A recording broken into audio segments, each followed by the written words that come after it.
على عباده الذين اصطفى أما بعد فأعوذ بالله من الشيطان الرجيم بسم الله الرحمن الرحيم إن عدة الشهور عند الله 12 شهرا في كتاب الله يوم خلق السماوات والأرض منها 4 حرم وروي عن النبي صلى الله عليه وسلم أنه قال اللهم بارك لنا في رجب وشعبان وبلغنا رمضان آمنت بالله صدق الله العظيم وصدق رسوله النبي الكريم ونحن على ذلك من الشاهدين والشاكرين والحمد لله رب العالمين۔ میرے معزز سامعین کرام، السلام علیکم ورحمۃ اللہ وبرکاتہ۔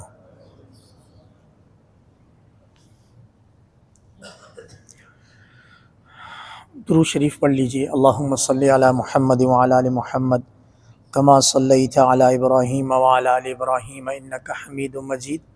اللہم بارک علی محمد وعلی آل محمد کما بارکت علی ابراہیم وعلی آل ابراہیم انک حمید مجید۔ ماہ رجب شروع ہو گیا ہے۔ قمری اور اسلامی لحاظ سے ماہ رجب 7واں مہینہ ہے، اور یہ 4 مہینے جو حرمت والے ہیں ان میں سے ایک ہے۔ ابراہیم علیہ السلام کے زمانے سے یہ حرمت والے 4 مہینے مشہور ہیں، اور در حقیقت ان 4 مہینے کو عزت احترام اللہ رب العزت نے دیا ہے۔ سال کے 12 مہینے، 12 مہینوں کا ہر دن اللہ کا پیدا کردہ ہے، اللہ کا بنایا ہوا ہے، لہٰذا ان مہینوں میں کہیں نحوست نہیں ہے۔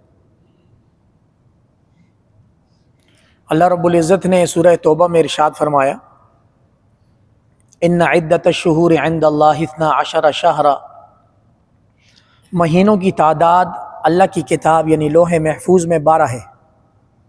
سال کے مہینوں کی تعداد لوح محفوظ میں اللہ کی کتاب میں کتنی ہے؟ 12 ہے۔ منہا 4 حرم، ان 12 میں سے 4 حرمت والے مہینے ہیں۔ کیا مطلب؟ حرمت والے یعنی عزت اور احترام والے مہینے۔ کیا مطلب؟ یعنی ان مہینوں میں نبی کریم صلی اللہ علیہ وسلم کے زمانے میں اگر جہاد جاری تھا تو ان 4 مہینوں میں نہیں کیا جائے گا، اور ان 4 مہینوں میں خاص طور پر گناہوں سے بچا جائے گا، اور ان 4 مہینوں میں نیک اعمال میں اضافہ کیا جائے گا۔ یہ مطلب ہے کسی مہینے کا حرمت والا ہونے کا۔ 3 مہینے پہ در پہ حضور نے بتایا، ذوالقعدہ، ذوالحجہ و محرم متوالیات پہ در پہ، ذوالقعدہ، ذوالحجہ، محرم، ورجب مضر الذی بین جمادہ و شعبان، حضور صلی اللہ علیہ وسلم نے تعیین کیے۔ اور چوتھا حرمت والا مہینہ جو جمادی الاخری، جس کو ہم جمادی ثانیہ بھی بولتے ہیں، اور شعبان، ان دونوں کے درمیان میں یعنی کہ رجب۔ یہ تھوڑا سا پس منظر آ گیا رجب کے مہینے کا کہ یہ اللہ کے علم میں ہے، اور اللہ نے جو اصول طے کیے ہیں ان میں یہ مہینہ حرمت والا، عزت والا ہے۔ اور حرمت والے مہینے کی 2 جہتیں تھیں۔ نمبر 1، ان 4 مہینوں میں جنگ و جدال نہیں کیا جائے گا، یہاں تک کہ حضور کے زمانے میں اگر ان مہینوں کے احکامات آنے سے پہلے اگر جنگ جاری ہے، جیسے یہ مہینہ داخل ہوگا جنگ کو روک دیا جائے گا۔ اور دوسری اس کی جو جہت ہے اس میں نیک اعمال میں اضافہ اور گناہوں سے بچنا، یہ ان حرمت والے مہینوں کے احکامات ہیں۔ پھر ان 4 مہینوں میں جو جنگ و جدال کی ممانعت تھی وہ ختم ہو گئی، یعنی اب اگر نوبت پیش آئے گی تو جہاد کو جاری رکھا جائے گا، جیسے کہ غزہ میں مجاہدین نے جاری رکھا ہوا ہے۔ نام سنا ہے ہم سب نے غزہ کا؟ ایسے ہی ہے، سنا سنا نام لگتا ہے۔ غزہ وہ علاقہ عزت والوں کا جس کو امت نے تنہا چھوڑ دیا۔ 2 ارب مسلمان، 57 اسلامی ممالک، سب نے تنہا چھوڑ دی۔ لیکن وَمَكَرُوا وَمَكَرَ اللَّهُ وَاللَّهُ خَيْرُ الْمَاكِرِينَ، ساری دنیا بھی چھوڑ دے، اللہ کا ساتھ ان کے ساتھ ہے، اور دیکھیں گے انشاءاللہ فتح مبین غزہ والوں کا مقدر ہے انشاءاللہ۔ ابھی قربانی چل رہی ہے، خون مانگتا ہے، قربانی خون مانگتی ہے، اور یہ خون پھر رنگ لاتا ہے انشاءاللہ۔ تو حرمت والے مہینوں کے 2 احکامات تھے۔ نمبر 1، اس مہینے میں اگر جہاد جاری ہے تو جہاد روک دیا جائے گا، پھر بعد میں یہ حکم منسوخ ہو گیا، اب اگر نوبت آ گئی تو جاری رکھا جائے گا۔ دوسرا حکم باقی ہے اور وہ آسان ہے، وہ ہم سب کے کرنے کا ہے۔ نمبر 1، نیک اعمال میں اضافہ کیا جائے گا، اور نیک اعمال میں دیگر مہینوں کی نسبت حرمت والے مہینوں میں ثواب زیادہ ملے گا۔ اور نمبر دو گناہوں سے، غلط کاموں سے بچا جائے گا۔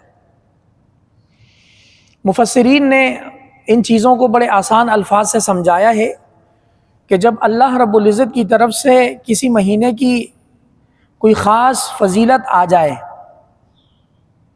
جیسے رجب آ گیا اور ذوالقعدہ، ذوالحجہ، محرم کا مہینہ آ گیا، رمضان آ گیا، جب اللہ رب العزت کی طرف سے، نبی کریم صلی اللہ علیہ وسلم کی طرف سے ان مہینوں کی فضیلت آ جائے تو اس کو ریڈ زون ڈکلیئر کر دیا جاتا ہے،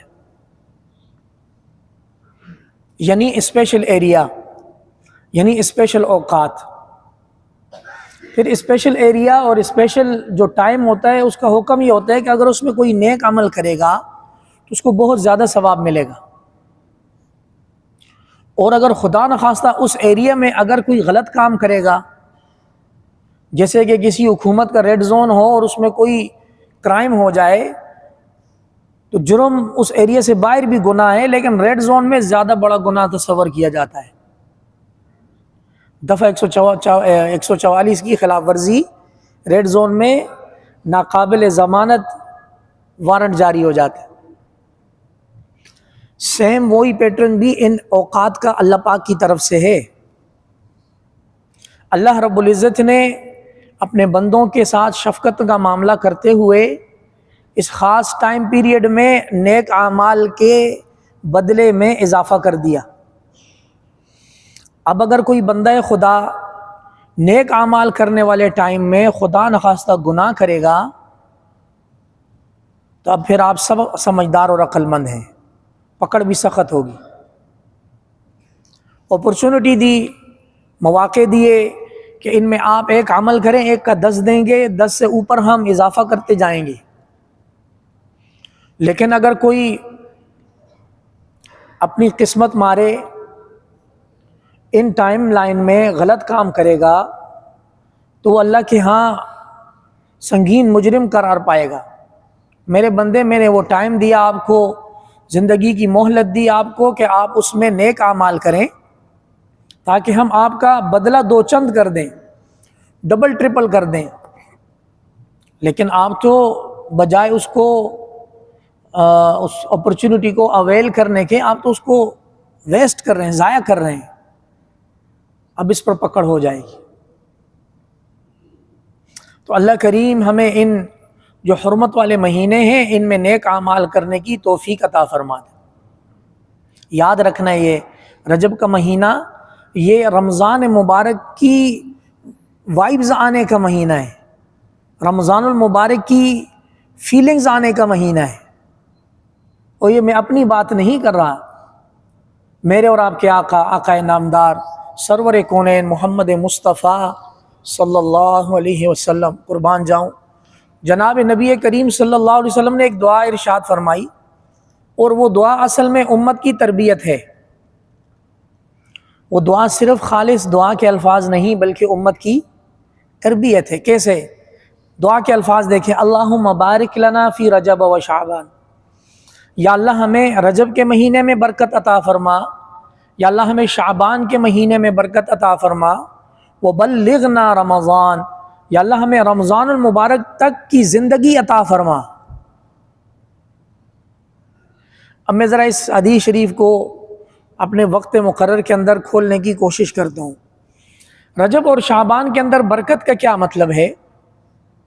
رجب اور شعبان کے اندر برکت کا مطلب یہ، یا اللہ ہماری اطاعت، فرما برداری، ہماری نیکی، ہماری عبادت میں برکت عطا فرما، اضافہ عطا فرما۔ یعنی رجب اور شعبان کے مہینے میں ہمیں خوب عبادات کی توفیق عطا فرما۔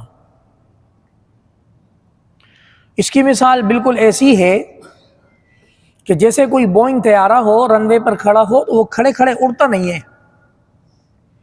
بلکہ اس کو رن وے پر کئی کلومیٹر تیزی سے پہلے دوڑنا پڑتا ہے، پھر اس کا انجن، اس کا موشن برقرار ہوتا ہے، پھر وہ ٹیک آف کرتا ہے۔ یہ جو حدیث شریف ہے اس کا ملتا جلتا مفہوم تقریباً سیم یہی ہے کہ اگر کوئی یہ طے کرے کہ وہ رمضان المبارک کے مہینے کے اندر ایک دم بوسٹ کرے گا کہ اس دفعہ رمضان المبارک کے مہینے میں 10 قرآن مجید مکمل کروں گا، میں اتنے نوافل ادا کروں گا، روزے بھی رکھوں گا، قیام اللیل بھی کروں گا، تو یہ حقیقتاً ممکن نہیں ہے۔ انسان سست ہوتا ہے، رمضان المبارک کے مہینے کے اندر موشن پکڑتے پکڑتے اس کے 2 عشرے نکل جاتے ہیں، اور تیسرا عشرہ تو آتے ہی خریداری گئے ہمارے ہاں۔ تو عید والے دن عید مبارک تو کر رہے ہوتے ہیں، لیکن دل کے اندر ایک کمی باقی ہوتی ہے، یار جس طرح عبادت کرنے کا حق تھا وہ حق ادا نہ ہو۔ اب آ جائیں اس حدیث شریف کی طرف۔ یہ حدیث شریف ہمیں رمضان المبارک سے 2 مہینے پہلے جسمانی طور پر، ذہنی طور پر مینٹلی پریپیئر کر رہی ہے کہ آگے ایک بہت عظیم مہینہ آنے والا ہے، لہذا اس کی تیاری 2 مہینے پہلے کی جائے۔ اب ذرا اس حدیث شریف کے الفاظ دیکھیں، اللہم بارک لنا فی رجب و شعبان، یا اللہ رجب اور شعبان کے مہینے میں ہماری عبادت میں، ہماری بندگی میں، اطاعت میں، گناہوں سے بچنے میں یا اللہ ہمیں برکت عطا فرما۔ اب 2 مہینے کا یہ تھوڑا سا کورس ہم نے کر لیا، اب جو جشن قرآن کا مہینہ ہے، جشن قرآن جس میں صبح شام امتی، حافظ، عالم، ہر بندہ کوشش کرتا ہے اس کی قرآن مجید کی تلاوت زیادہ سے زیادہ ہو، تو وہ پھر رمضان کے مہینے میں بوسٹ کرتا ہے، اپنے قیمتی اوقات کو مزید پریشیس بناتے ہوئے وہ اپنے اوقات کو بڑا بروئے کار لا کر اللہ کی رضا کی طرف قدم بقدم بڑھتا جاتا۔ ایک عجیب بات بھی آپ کے گوش گزار کر دوں، جناب نبی کریم صلی اللہ علیہ وسلم اور ان کے صحابہ کو یہ جو زندگی ہے، یہ بے اعتباری زندگی ہے، اس کا کوئی پتہ نہیں کہاں اس کا تمام ہو جائے، کہاں اس کا راستہ کانٹا کٹ جائے۔ ان عظیم ہستیوں کو زندگی کے لمحات کے بارے میں کوئی توقع، کوئی امید اور اس کو بڑھانے کی کوئی تمنا بھی نہیں تھی کہ لمبی لمبی زندگی ملے، لیکن جب رجب کا چاند چڑھ جائے، جب رجب کا چاند، اب وہ لوگ زندگی کی تمنا کرتے تھے رمضان کے لیے۔ معلوم ہوا کہ زندگی ہے رمضان کی۔ اس دعا سے کیا معلوم ہوا کہ زندگی ہے رمضان۔ دیکھیں نا، دوبارہ سنیں، حضور صلی اللہ علیہ وسلم صحابہ غزوات بھی کیے، جہاد بھی کیا، اور عام نارمل زندگی میں بھی لمبی لمبی زندگی کی کوئی خاص تمنا نہیں ملتی کہ کسی نے دعا کی یا اللہ مجھے 100 سال 150 سال زندگی عطا کر، بلکہ وہ اس زندگی کو بڑی عارضی اور بے اعتباری زندگی سمجھتے تھے۔ اب دوسری طرف رجب کا چاند چڑھتے ہی یہ دعا ہے، 3 مہینے کی زندگی اللہ سے مانگ رہے ہیں کہ یا اللہ آپ رجب بھی نصیب فرما دیں، ہمیں شعبان بھی نصیب فرما دیں، اپنے فضل و کرم سے یا اللہ رمضان تک پہنچا دیں۔ بڑی بات، یہ ساری کی ساری باتیں، یہ احادیث، یہ حضور صلی اللہ علیہ وسلم کے اسوہ حسنہ، صحابہ کی زندگی، یہ ہمیں اس طرف اشارہ کر رہی ہے کہ رمضان اللہ پاک اپنے نیک اور برگزیدہ اور چنیدہ منتخب شدہ لوگوں کو نصیب کرتے ہیں۔ ابھی رمضان المبارک کے آنے میں کوئی 55 سے 58 55 58 ڈیز باقی ہیں. کیا معلوم ہم میں سے کون رمضان سے پہلے اللہ کے دربار چلا جائے، کوئی پتہ نہیں ہے. ہاں لیکن یہ دعا ہم ضرور مانگ سکتے ہیں، یا اللہ وہ تیرے نیک بندے جن کو آپ اپنے فضل و کرم سے رمضان المبارک نصیب کریں گے، یا اللہ ہمیں بھی ان میں شامل فرما دیں. ہاں صرف شامل نہ کریں بلکہ ہمیں صحیح معنوں میں رمضان المبارک کا قدردان بنا دیں. یہ بھی ہے، یہ تو ایک تو رمضان المبارک یہ ہے روزہ رکھ کے سارا دن پڑا ہوا ہے، سحری کا ٹائم ختم ہوا، اب گھڑی دیکھتے ہیں یار افطاری کس وقت، ظہر تک افطاری کا ٹائم دیکھتے، ظہر کے بعد افطاری میں مزہ، یہ کھائیں گے وہ کھائیں گے یہ وہ. رمضان المبارک کو تول تول کر قیمتی بنا کر استعمال کرنے والوں میں اللہ ہمارا شمار فرما دے. کچھ اور باتیں بھی ذہن میں تھی، کوشش کر کے اللہ سے مانگ کے وہ آپ کو گوش گزار کروا دیتا ہوں. اپنی جو آمدنی ہے اس کو آج سے فلٹر کر دیں. یہ بہت بڑی غلط فہمی ہے کہ آپ رمضان المبارک کے مہینے کے دوران حرام کام سے بچیں، ساری زندگی بچنا چاہیے.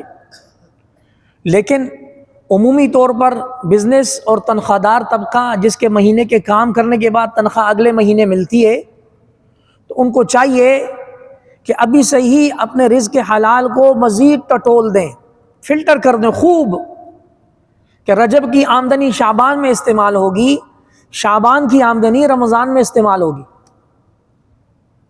سارا دن بھوکا پیاسا سحری اور افطاری حرام مال سے صرف اپنے آپ کو بھوکا پیاسا رکھ رہا ہے. اللہم بارک لنا فی رجب و شعبان، یا اللہ ہمارے لیے رجب اور شعبان میں برکت عطا فرما. اس کے ایک مفہوم یہ بھی ہے کہ اپنی آمدنی کو ذرا برکت والے کے قابل بنا دیں، اور یہ ضروری ہے. کمی کوتاہی غلطی کوتاہی ہو گئی، اس کی تلافی، لوگوں کے حقوق غصب ہو گئے، اس کو واپس کرنے کی کوشش ہونی چاہیے. لیکن اس کے ساتھ ساتھ جس رزق سے آپ سحری افطاری کریں گے وہ رزق بالکل پیور ہونا چاہیے، تاکہ آپ جس مال سے جس رزق سے سحری کھائیں اور جس رزق سے افطاری کریں وہ آپ کا پاکیزہ لقمہ آپ کے معدے کے اندر جانا چاہیے. تب جا کر آپ کو اعمال کی نورانیت نصیب ہوگی. اور اگر مشتبہ مکس مال ہو یا خدا نخواستہ ٹوٹلی حرام مال ہو تو پھر اس کی بندگی پوری ہو رہی ہے، اس کے اوپر اجر و ثواب، نورانیت، انوار و برکات، وہ صرف خام خیال میں رہیں گے، حقیقت میں نصیب نہیں. اسی طرح کسانوں کے ہاں یہ بات مشہور ہے کہ اگر آپ نے کوئی فصل کاٹنی ہے تو پہلے بیج بویا جاتا ہے.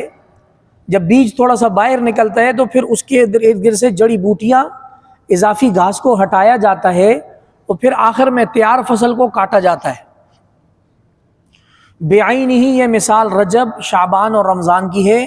رجب کے مہینے میں آپ نیک اعمال کی تیاری، نیک اعمال میں کثرت، گناہوں سے بچنے کی کوشش، اس کا آپ بیج بوئیں گے.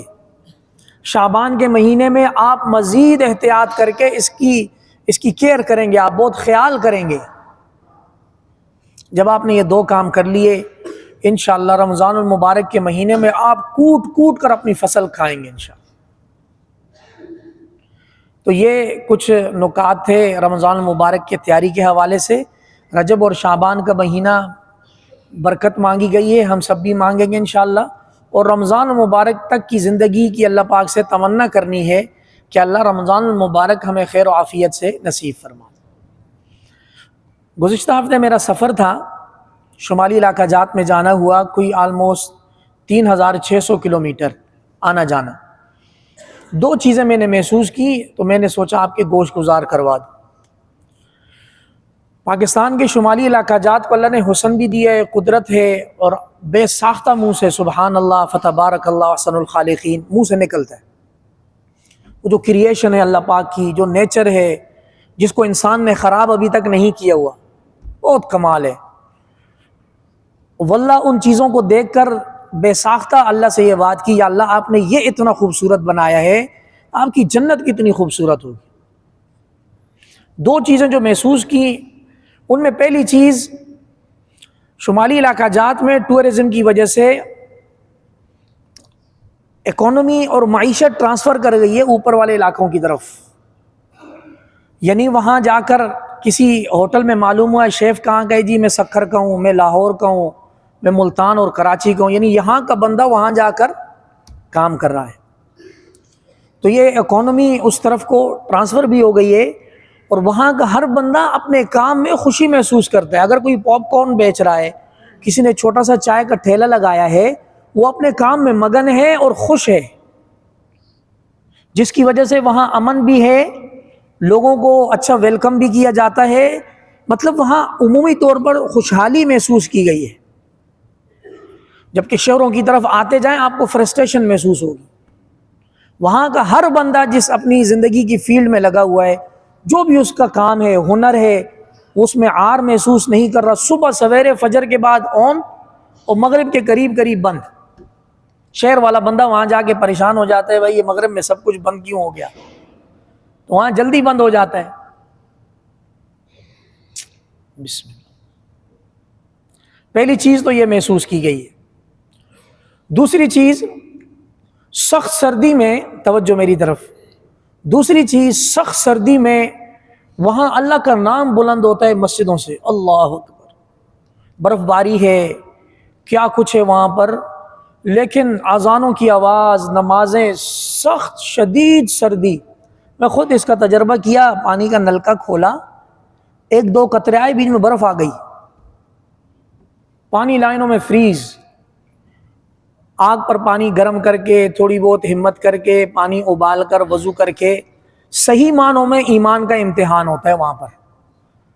اور ایک ہم لوگ ہیں ہزار سہولتوں میں، صبح فجر میں آنکھ کھل بھی جائے، اذان کی آواز آ بھی جائے، قدرت کی طرف سے بلاوا آ بھی جائے، تب بھی ہمارا ایمان ہمیں بستر سے مسجد تک نہیں لاتا.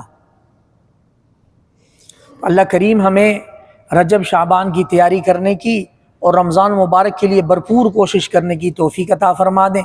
وآخر دعوانا ان الحمد للہ رب العالمین. سنتیں ادا کیجیے.